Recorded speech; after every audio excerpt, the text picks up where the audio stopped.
नमस्कार, सत श्री अकाल and a very warm welcome to you in conversation. और इन कॉन्वर्सेशन में आज बात करेंगे कश्मीरी पंडितों की।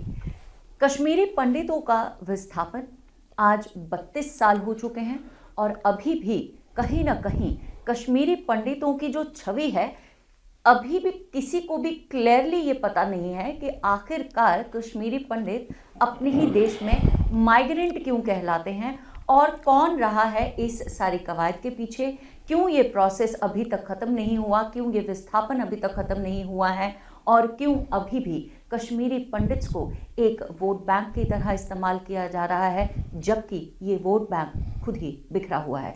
इन सभी बातों पर चर्चा करने के लिए आज मेरे साथ इन कॉन्वर्सेशन में जुड़े हुए हैं कांग्रेस के state spokes person, youth Congress के साथ जुड़े हुए यूथ कांग्रेस के युवा नेता दीपांशु भट्ट। दीपांशु जी, आपका इन कॉन्वर्सेशन में बहुत स्वागत है। आपसे सीधा सवाल पूछूंगी क्योंकि आप खुद भी एक कश्मीरी पंडित हैं। कश्मीरी पंडित क्या पॉलिटिकली इनको यूज किया जा रहा है?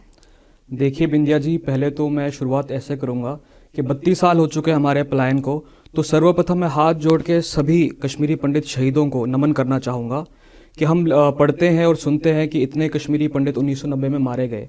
मैं मानता हूँ वो खाली मारे नहीं गए, वो शहीद हुए देश के लिए। उन्होंने अपने दिलों में भारत माता और सीने में हिंदुस्तान का झंडा रखा, पाकिस्तान की गोलियों के आगे झुके नहीं, मरना पसंद किया, शहीद हुए। और साथ में मैं सभी कश्मीरी विस्थापित जो देश दुनिया में हैं उनको बताना चाहूँगा कि आप पूरी दुनिया के लिए एक प्रेरणा स्रोत है। जिस तरीके से आपने ज़मीन से उठ के अपनी ज़िंदगी की शुरुआत की है, ये सभी के लिए एक मोटिवेशन है, एक इंस्पिरेशनल स्टोरी है। और आपकी जो पूरी ज़िंदगी है उसको हम एक लिटरेचर की तरह मैनेजमेंट कॉन्फ्लिक्ट स्टूडेंट्स को पढ़ा सकते हैं कि किस तरीके से आपने ज़ीरो से स्टार्ट करके आज आप देश दुनिया में है, अपने बच्चों को बाहर पढ़ाई के लिए भेज रहे हैं, आपका घर चल रहा है, तो अपने आप में एक मोटिवेटिंग और इंस्पिरेशनल स्टोरी है। बिल्कुल, एक टूट कर बिखरना जिसे कहते हैं और एक अपरूट होकर के निकलना, अपने ही देश में रेफ्यूज कहलाना, एक बहुत बड़ा दब्बा माना जाता है। क्या समझते हैं आप कि कहाँ सरकार से चूक हो गई कि इतनी बड़ी त्रासदी हो गई कश्मीरी पंडितों के साथ और आज तक उसे ह्यूमन राइट्स वायलेशन के अंडर नहीं लिया जा रहा? देखिए बिंदिया जी, पहले मैं आपने जो इससे पहले सवाल पूछा उसका मैं आपको जवाब देना चाहूँगा। आपने कहा कि कश्मीरी पंडित का वोट बिखरा हुआ है मगर सियासत होती है। आपने सच बोला कि कश्मीरी विस्थापितों का वोट बिखरा हुआ है, मगर कुछ सालों से कश्मीरी विस्थापितों के ऊपर बहुत गंदी और भद्दी सियासत हो रही है। इमोशनली देश के अन्य राज्यों में जाके चुनाव के मंच पे कश्मीरी पंडितों का नाम जानबूझ के लिया जाता है ताकि जो आवाम है वो मैनिपुलेट हो और जज्बात हो के एक पर्टिकुलर पार्टी को समर्थन दे, और वो पार्टी कौन सी आपको ही पता है। बहरहाल आज ये कोई सियासत करने का दिन नहीं है, आज ये हमें रिफ्लेक्ट करने का दिन है कि क्या हुआ, कैसे हुआ, क्यों हुआ। तो आपने पहले ये समझना है कि इसके पीछे कौन था, हमारे पलायन के पीछे, वो समझना हमको बहुत ज़रूरी है। और फिर उसके बाद सरकार की क्या प्रतिक्रिया थी, सरकार ने क्या किया, वो बाद की बात आती है। पहले रिस्पॉन्सिबल कौन है? ये जग जाहिर सच है, कश्मीर जो एक ज़माने में 1947 में जब दुनिया भर में, जब देश भर में दंगे हो रहे थे, तब कश्मीर में हिंदू मुसलमान एकता सामने आई थी, जहाँ पे गांधी जी ने कहा था कि पूरे देश में कहीं रोशनी की किरण है तो वो कश्मीर से है। तो फिर उन्हें कश्मीरियत का नाम दिया था, जो भाईचारा था, आपस में मेल मिलाप था, उसकी एक मिसाल थी पूरे देश में कश्मीर। मगर फिर 1990 में क्या हुआ? ये जग जाहिर सच है कि Pakistani sponsored terrorism, separative politics, proxies, उनकी वजह से हमारा पलायन हुआ। आप इस बात की गंभीरता को समझिएगा कि हम जिसके बारे में पढ़ते हैं, हम सुनते हैं, तो हम इतना ज़्यादा महसूस नहीं कर पाते हैं। मगर जो कश्मीरी पंडित जो इस वक्त 50 या 60 साल का है, जिसने अपनी आंखों के सामने अपने बच्चों को मरते देखा, अपनी महिलाओं का एक दुष्कर्म होते हुए देखा, मंदिर टूटते हुए देखे, घर टूटते हुए देखे, उससे पूछेंगे तो हम सबके दिलों में एक आग है कि उस दिन क्या हुआ। जब मैं ये बोल रहा हूँ तो एक रोंगटे खड़े हो जाते हैं कि कश्मीरी विस्थापितों ने क्या क्या नहीं झेला। और ये सारा किन के इशारों पे हुआ? दूसरी देश के इशारों पे, उनकी आर्मी, उनके ISI से। मगर हमें जिनसे उम्मीद थी, हमारे उस वक्त की देश की सरकार, कि हमारा समर्थन देगी, हमारे लिए कुछ करेंगी। आपको मालूम होगा बिंदिया जी, जब हमारा पलायन हुआ सड़कों पे रहने पे मजबूर किया गया था हमको। सर के ऊपर छत नहीं था, खाने को खाना, पीने को पानी नहीं था। मेरे पिता मुझे बताते हैं इतनी गंभीर परिस्थिति थी कि सड़कों पे रहने वक्त हमको सांप और बिच्छू डस जाया करते थे। बिंदिया जी, हमारी आधी आबादी खत्म हो गई। और हमको लगता था ऐसे में कई केसेस ऐसे भी आए थे। हम अपने दर्शकों को ज़रूर याद दिलाना चाहेंगे कि जब माइग्रेशन हुई थी तो टेंट्स के अंदर कश्मीरी पंडित रहा करते थे और बड़े बड़े मैदान खुले हुए मैदान जो रेजिडेंशियल एरियाज से दूर दूर होते थे, उन इलाकों में ये टेंट्स लगवाए गए थे सरकार की ओर से। और कहीं ना कहीं काफ़ी केसेस ऐसे सामने आए थे जहां टेंट में रहते हुए सांप और बिच्छू के डसने की वजह से कश्मीरी पंडित परिवारों के कई लोग जो हैं इस तरह की मौत को भी झेलते हुए नजर आए थे। और उस वक्त जो केंद्र में सरकार थी, हम तो वहां से पलायन हुए, हमको लगता था कि हमने भारत माता का एक तस्वीर अपने दिल में है, झंडा हिंदुस्तान का साथ में, सरकार कुछ तो करेगी। मगर सरकार एकदम डिनायल मोड में थी। उस वक्त कोई हमसे मिलने नहीं आया, हमारे क्या परेशानियां कोई सुनने नहीं आया। हमको लगता था कि पार्लियामेंट में बहुत हंगामा हो जाएगा, और जो पार्टी आज भी सत्ता में है उस वक्त भी उस पार्टी में उस सरकार को समर्थन दे रही थी, मगर कोई नहीं मिलने आया। धोखा दिया हमको, और हमको इसलिए धोखा दिया क्योंकि हमने भारत माता का नाम, देश का झंडा साथ लेके आए थे।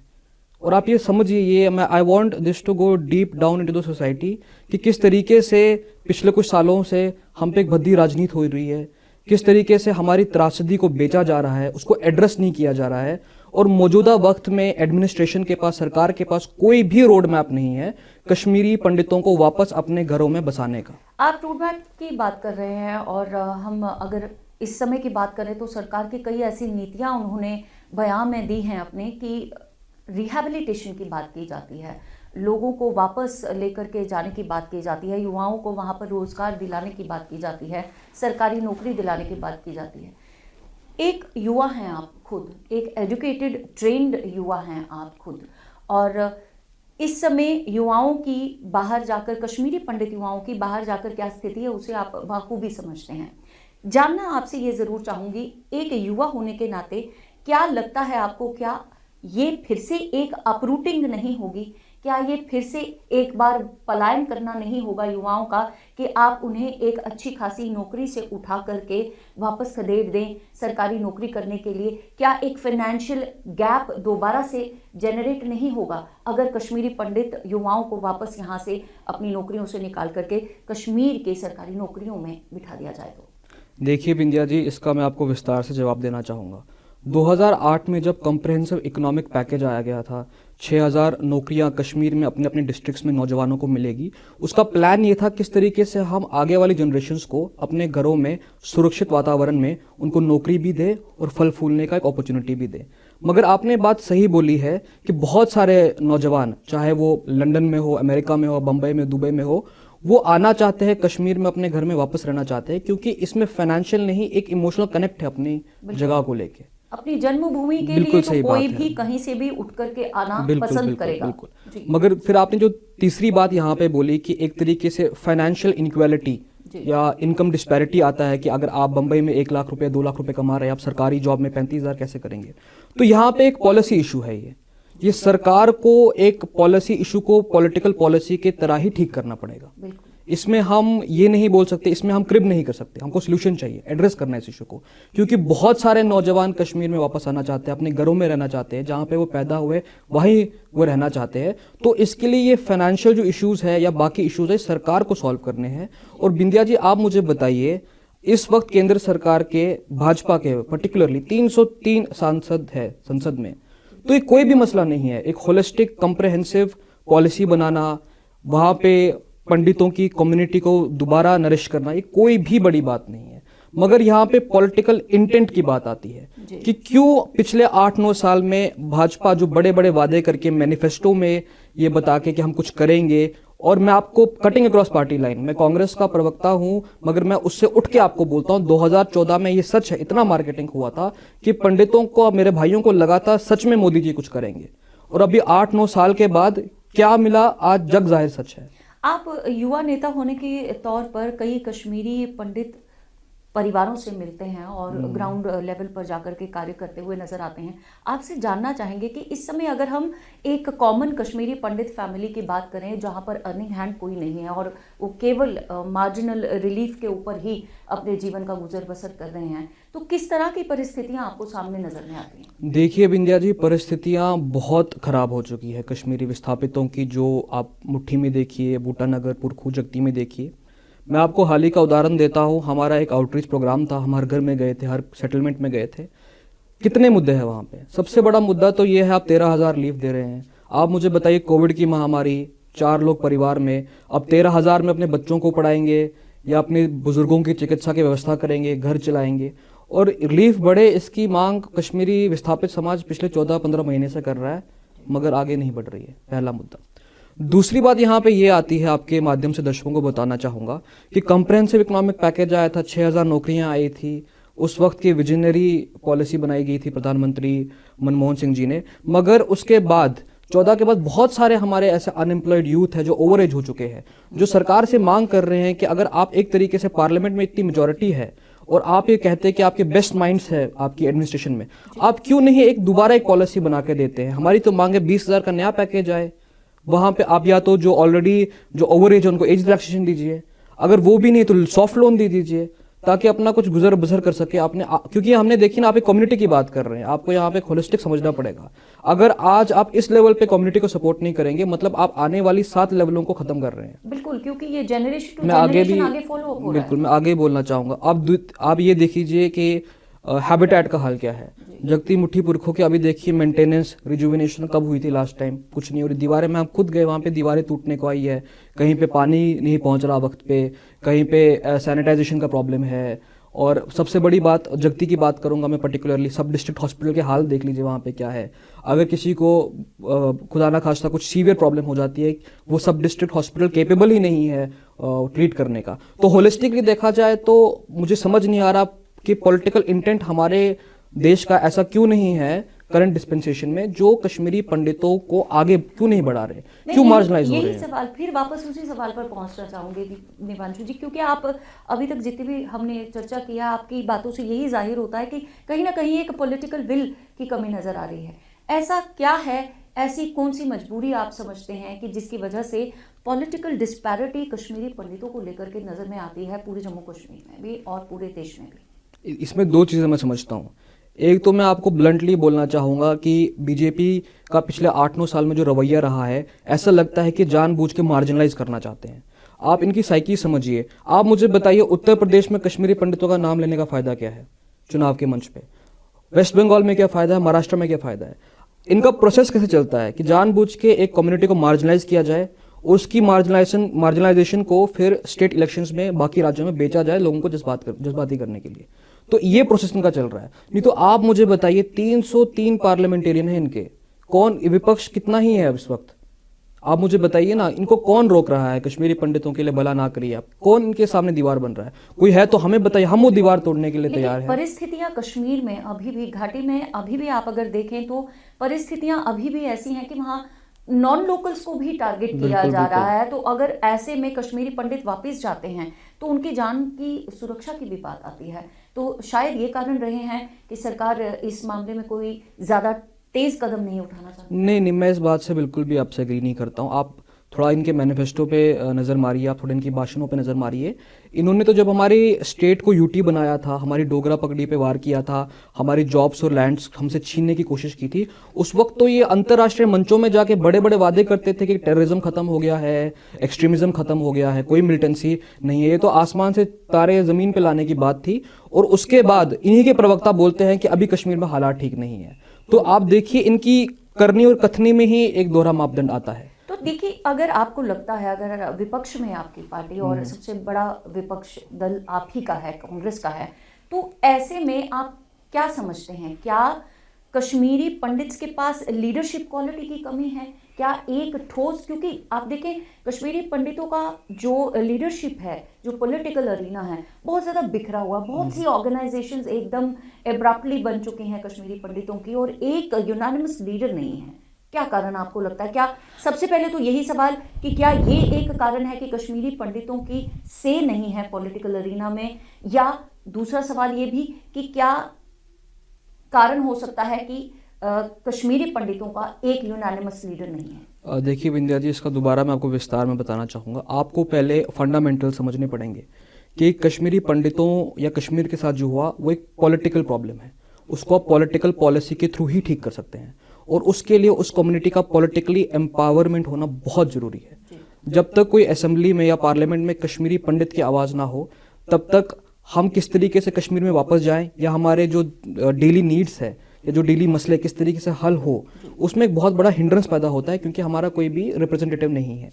और आप ये सही बोलते हैं कि इसका एक बहुत बड़ा उदाहरण हमें लद्दाख की रिप्रेजेंटेशन से पता चल जाता है। एक ऐसा रिप्रेजेंटेटिव जिन्होंने कि लद्दाख को एक अलग यूनियन टेरिटरी का खिताब दिला दिया। बिल्कुल बिल्कुल। और इस तरह आपकी की रिप्रेजेंटेशन कश्मीरी बिल्कुल बिल्कुल। और आपकी मैं थोड़ा सा जो आपने सवाल पूछा कि इतने सारे पॉलिटिकल ऑर्गेनाइजेशंस बन चुकी है, मुझे लगता है 32 सालों में तो 3200 बन चुकी होंगी।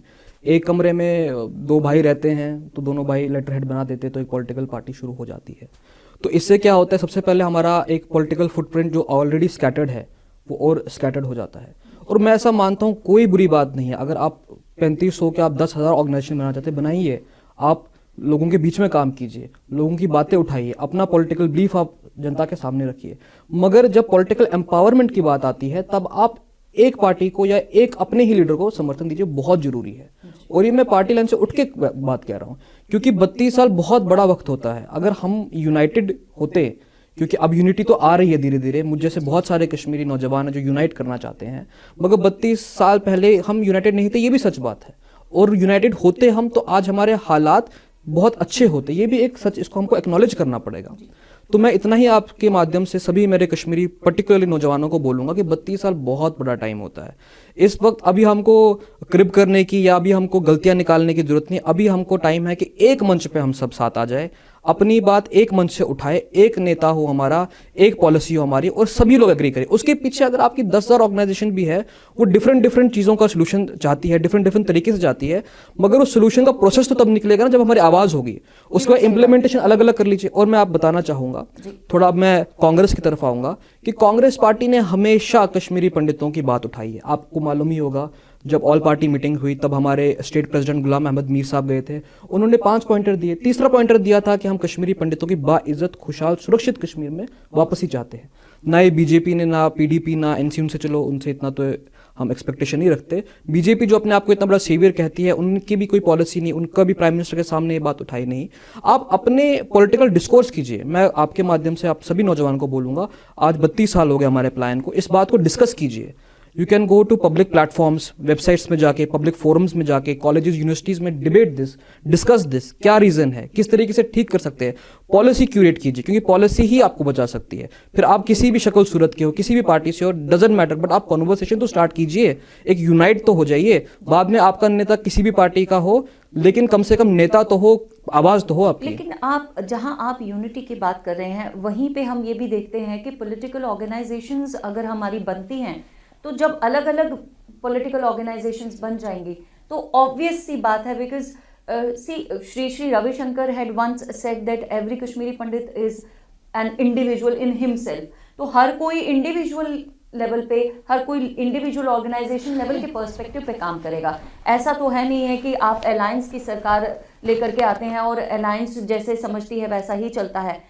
कश्मीरी पंडित्स को लेकर के आप एक अलायंस की बात करेंगे तो ये समझना बहुत ज़्यादा मुश्किल है, क्योंकि आप कश्मीरी पंडित्स को अगर देखेंगे तो या तो आपके कश्मीरी पंडित्स की एक अलग से पॉलिटिकल पार्टी स्टैंड की जाए, तब ये बात सामने आ सकती है, या फिर कश्मीरी पंडित्स टोटली बाइफरकेट हो जाएं between two parties, only then it can be survive. देखिए बिंदिया जी, मैं दोबारा रिपीट करता हूँ, मैंने क्या कहा, मैंने कहा कि यूनाइट होने की जरूरत है।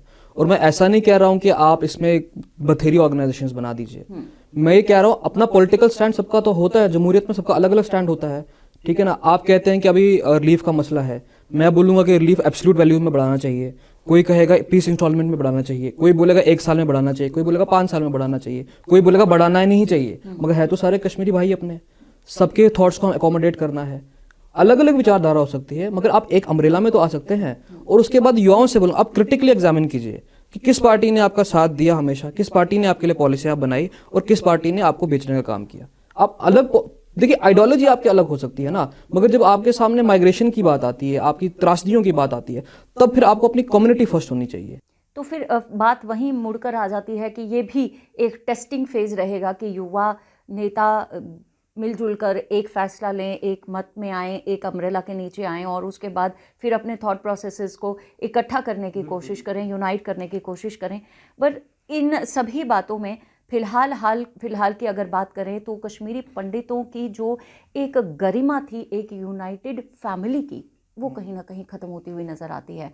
क्या लगता है कितना मुश्किल होगा अगर सपोजिंगली रिहैबिलिटेट कर भी दिया जाता है, पुनः स्थापित किया जाता है कश्मीरी परिवारों को वहाँ कश्मीर में जा कर के, तो कितना आपको लगता है कि मुश्किल रहेगा उनकी सिक्योरिटी के बारे में सोचना, और कितना मुश्किल रहेगा एक परिवार के लिए वापस अपने रिश्तों को संजोकर एक घर में उसी जन्मभूमि पर इकट्ठा करना? देखिए, आपने सुरक्षा की बात की तो मैं उस पर आऊँगा। आपको ये समझना पड़ेगा कि कश्मीर एक सेंसिटिव इशू है जी। और आपको उसको सेंसिटिविटी के साथ ही डील करना है। और दूसरी बात आती है कि कश्मीरी पंडित बहुत सारे लोग मेजॉरिटी चाहते हैं कि हम वापस वहाँ पे बसे। तो जो बसने में प्रॉब्लम्स आती हैं, चाहे वो सिक्योरिटी की हो, जॉब्स की हो, कल्चरल इंटीग्रेशन की हो, ये सब एक पॉलिटिकल डिस्पेंसेशन, पॉलिटिकल पॉलिसी के थ्रू ही आप सॉल्व कर सकते हैं। देखिए, थोड़ा तो 19-20 का फर्क रहेगा यहाँ पे, लेकिन दीपांशु, वहाँ की जो जनरेशन इस समय है, वो जनरेशन और जो कश्मीरी पंडितों की अब जनरेशन वहाँ पर वापस जाएगी, 32 साल का गैप है, it's almost a generations gap. तो एक जनरेशन का psychological gap, psychological thought process का गैप आप कैसे कवर अप कर पाएंगे छोटे से स्पैन में? नहीं, छोटा सा स्पैन में कहाँ है, ये तो टाइम थोड़ा इसको लगेगा। और जनरेशनल गैप, आपने सही बात बोली, बल्कि आपको ये भी देखना है कि अभी तो पूरी दुनिया एक ग्लोबल विलेज है जी। सब लोग समझते हैं, कनेक्टेड है कि एक की लाइफ में क्या चल रहा है, एक की एस्पिरेशंस क्या है, सब कुछ है। और दोबारा मैं ये बोलूंगा कि आपका पॉलिटिकल इंटेंट सही हो तो आप ये सब चीज़ें कर सकते हैं। देखिए, मैं ऐसा मानता हूँ, मेरी आइडियोलॉजी क्या है और मेरी पार्टी क्या बिलीव करती है कि हमको एक कंड्यूसिव इन्वायरमेंट बनाना है, एक इंक्लूसिव इन्वायरमेंट बनाना है, एक ऐसा कश्मीर हमको वहाँ बनाना है। अगर पंडित को दर्द हो तो मुसलमान भाई हमारा बोले, मुसलमान को दर्द हो तो पंडित बोले, सिख को दर्द हो तो मुसलमान या पंडित बोले। ऐसा एटमॉस्फेयर आप तभी बना सकते हैं जब आपका रोड मैप क्लियर हो, आपका विजन क्लियर हो, आपका मन साफ हो, इंटेंट साफ हो, तभी हो सकता है। आपने बात सही बोली, डिफिकल्टी तो आएंगी, डिफिकल्टी तो तब कॉम्प्रिहेंसिव इकोनॉमिक पैकेज था तभी डिफिकल्टी आएगी। इंडिया में जितनी बड़ी बड़ी पॉलिसी आई, लिबरलाइजेशन, प्राइवेटाइजेशन, ग्लोबलाइजेशन, तभी डिफिकल्टी आई, तभी यहाँ पे आवाज उठी थी कि हमारे लोकल बिजनेस खत्म हो जाएंगे। मोनेटाइजेशन एक बहुत बड़ा लिबरेशन हुआ था, उसमें भी हमारे को बहुत सारी प्रॉब्लम सामने आई। मैं वही कह रहा हूँ ना, लेकिन उस टाइम का, उस पार्टी का, मनमोहन सिंह जी का इंटेंट क्या था, पॉलिसी क्या थी, उसके बाद आप देखिए रिजल्ट क्या आया। अभी तो सबको फायदा हुआ ना। आप जिस कैमरा से शूट कर रहे हैं, जो मोबाइल फोन मेरे पास है, डिजिटल इंडिया है, सब कुछ है, इसका बेस तो उसी पॉलिसी ने रखा। तो आप डिस्कशन में तो आप हजारों ख्याल ला सकते हैं, इसमें कुछ नहीं है, पर बात है प्रैक्टिकली आप किस चीज को इंप्लीमेंट कर सकते हैं। अभी हमने मोदी की तरह जुमले नहीं ना मारने हैं कि मंच पे खड़े होकर हम बोल दीजिएंगे कि हमने कर दिया, कश्मीरी पंडितों को वापस भेज दिया, या हमने अमित शाह की तरह, आप सोचिए, विश्व के सबसे बड़े संसद में खड़े होकर नहीं ना बोलेंगे कि 6000 कश्मीरियों को वापस भेज दिया, हमारा लक्ष्य खत्म हो गया। ये तो एक तरीके से पीठ में छुरा भोंकने वाली बात है। हमने वो करने हैं जिसमें हम खड़े भी उतर सकते हैं। एक फॉलो अप की बात आप कर रहे हैं कि एक फॉलो अप, एक चेक ज़रूर रखना है कि हम अगर इम्प्लीमेंटेशन की बात कर रहे हैं तो वो इम्प्लीमेंट वाकई में हो रहा है या नहीं हो रहा, और अगर हो रहा है इम्प्लीमेंट तो वो उसे अभी और ज़्यादा निखरने में, सुधरने में कितनी और प्रोसेसिंग की ज़रूरत है, कितनी ओवरहॉलिंग की ज़रूरत है, ये सब चीज़ों का संज्ञान हमें ज़रूर लेना पड़ेगा। दीपांशु, आपने कश्मीरी पंडितों को लेकर के हमारे साथ इतनी गहन चर्चा की, उसके लिए इन कॉन्वर्सेशन में आने के लिए आपका बहुत शुक्रिया। और चाहूँगी कि अंत में आप हमारे युवाओं के लिए कोई संदेश ज़रूर दें। युवाओं के लिए पहले तो मैं सभी युवाओं के संदेश देना चाहूँगा कि इस वक्त कोरोना का काल है, तो आप कोविड अप्रोप्रिएट बिहेवियर जो सबसे ज़्यादा इंपॉर्टेंट है वो लीजिए, और पर्टिकुलरली आप हर चीज़ को क्रिटिकली एनालाइज कीजिए। सभी युवाओं के लिए है ये। सरकार कोई भी पॉलिसी लाती है, कल को हम सरकार में आएंगे, हम भी पॉलिसियाँ लाएंगे, मगर आप क्रिटिकली एनालाइज कीजिए, डिबेट कीजिए, डिस्कशन कीजिए, विचार विमर्श कीजिए, अपने पॉइंट्स लाइए। इससे आपको भी फायदा होगा, देश को भी फायदा होगा। डेमोक्रेटिक वे से आप बाहर निकलिए, अपना काम कीजिए। और पर्टिकुलरली कश्मीरी पंडित मेरे भाई बहनों को बोलना चाहूँगा कि अभी हमको स्ट्रेंथन होने की ज़रूरत है, अभी हमको यूनाइट होने की ज़रूरत है। कोई भी हमको देख के ऐसा ना बोले कि ये बेचारा है, हमको हर एक व्यक्ति देख के बोले कि ये जो शख्स है, इसने अपनी ज़िंदगी फर्श से शुरू की और अर्श पे पहुंच गया है। ऐसी माइंडसेट हमको अपनी कम्युनिटी के लिए बनानी है, सशक्त होना है, मजबूत होना, अपनी बात दबा के आगे रखनी है। बिल्कुल बिल्कुल सही बात आपने कही कि हमारी एक कम्युनिटी, अगर कश्मीरी पंडित कम्युनिटी को देखा जाए तो एक ऐसी कम्युनिटी मानी गई है जिन्होंने वाकई में अपरूट होकर के फिर अपने आप को रीरूट किया है और दोबारा से खड़े हुए हैं।